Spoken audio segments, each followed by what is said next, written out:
समय की बात है। एक व्यापारी अपनी 3 बेटियों के साथ रहता था। व्यापारी को अपनी तीनों बेटियों से प्यार था। एक दिन उसे किसी काम से दूसरे देश जाना था।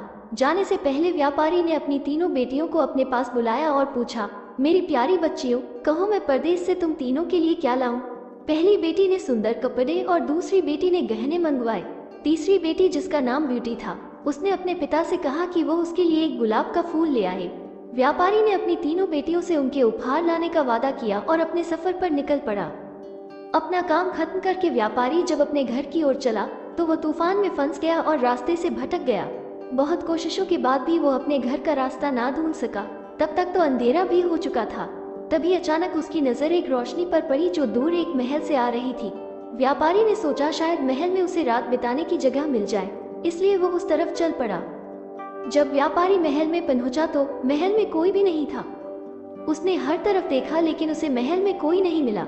आश्चर्य की बात थी कि खाने की मेज पर कई प्रकार के स्वादिष्ट व्यंजन रखे हुए थे, परंतु उन्हें खाने वाला कोई नहीं दिख रहा था। भोजन को देख व्यापारी की भूख और बढ़ गई थी, इसलिए उसने भर पेट खाना खाया और एक कमरे में मुलायम गेंदों पे सो गया।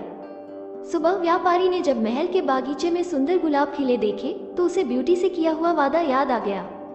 उसने एक फूल तोड़ा और घर की ओर जाने लगा। तभी वहां एक भयानक जीव प्रकट हुआ और बोला, मैंने तुम्हें अपना भोजन खाने दिया, अपने मुलायम गेंदों पर सोने दिया और तुम मेरे ही बागीचे से गुलाब तोड़ रहे हो। तुम्हें इसकी सजा भुगतनी होगी। व्यापारी बहुत डर गया था। कांपते हुए बोला, मुझे माफ कर दो मुझे मत मारो। ये गुलाब मैंने अपने लिए नहीं तोड़ा, अपनी बेटी के लिए तोड़ा था। मैंने अपनी बेटी से वादा किया था कि मैं उसके लिए गुलाब का फूल लाऊंगा। ये सुनते ही राक्षस ने व्यापारी से कहा कि वो एक शर्त पर उसे छोड़ेगा, उसे अपनी बेटी को महल में भेजना होगा।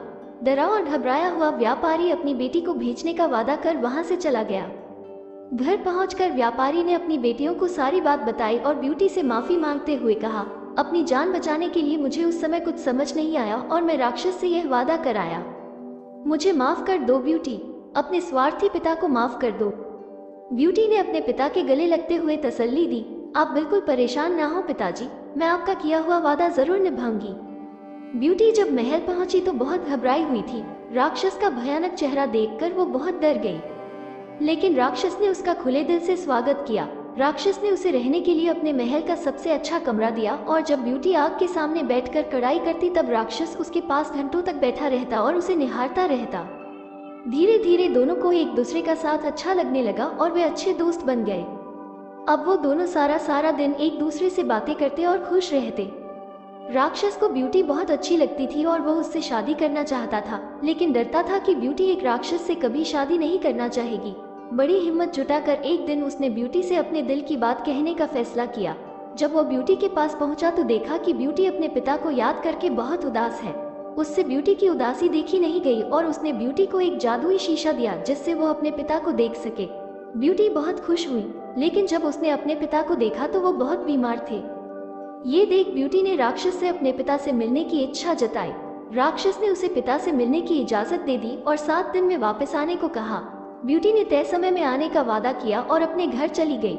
ब्यूटी को सामने देख व्यापारी खुश हो गया और जैसे जैसे उसे पता चला कि राक्षस देखने में भले ही क्रूर हो लेकिन वो दिल का बहुत ही नेक और दयालु है, व्यापारी की सेहत और सुधरती गई।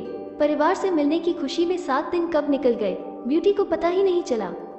एक दिन ब्यूटी ने सपना देखा कि राक्षस की हालत बहुत खराब है और जल्दी ही मरने वाला है। अगले ही दिन वो महल वापस आ गई और उसने पाया कि राक्षस बगीचे में बेसुध पड़ा हुआ था जैसे वो मर चुका हो। ब्यूटी उसे देखते ही रो पड़ी, तुम मुझे छोड़कर मत जाओ, मैं तुमसे बहुत प्यार करती हूँ और तुमसे शादी करना चाहती हूँ। मैं अपनी सारी जिंदगी तुम्हारे साथ बिताना चाहती हूँ। जैसे ही ब्यूटी ने ये शब्द कहे, एक रोशनी ने राक्षस को ढक लिया और जब रोशनी गायब हुई तो भयानक और क्रूर दिखने वाला राक्षस एक खूबसूरत राजकुमार में बदल चुका था। राजकुमार ने बताया कि एक दुष्ट जादूगरनी ने उसे एक राक्षस बना दिया था और सच्चे प्यार से ही उस जादू को तोड़ा जा सकता था। बहुत समय से राजकुमार उस लड़की को ढूंढ रहा था जो उससे उस रूप में प्यार करे जिससे सब डरते थे, जो उसकी सूरत से नहीं बल्कि उसके गुणों को चाहे। आखिरकार राजकुमार को उसका सच्चा प्यार मिल गया और वो बहुत खुश था। जल्द ही ब्यूटी और राजकुमार की शादी हो गई और वो अपनी गुलाबों सी खूबसूरत दुनिया में हंसी खुशी रहने लगे। शिक्षा, इस कहानी से हमें ये शिक्षा मिलती है कि हमें किसी की सूरत को देखकर उसकी सीरत का अंदाजा नहीं लगाना चाहिए। इंसान का बाहरी रूप सिर्फ दिखावा है, उसका साफ दिल, उसके गुण देखकर इंसान से प्यार किया जाता है। आशा करती हूँ कहानी आपको पसंद आई होगी। चैनल पर नए हैं तो सब्सक्राइब करना ना भूलें। धन्यवाद।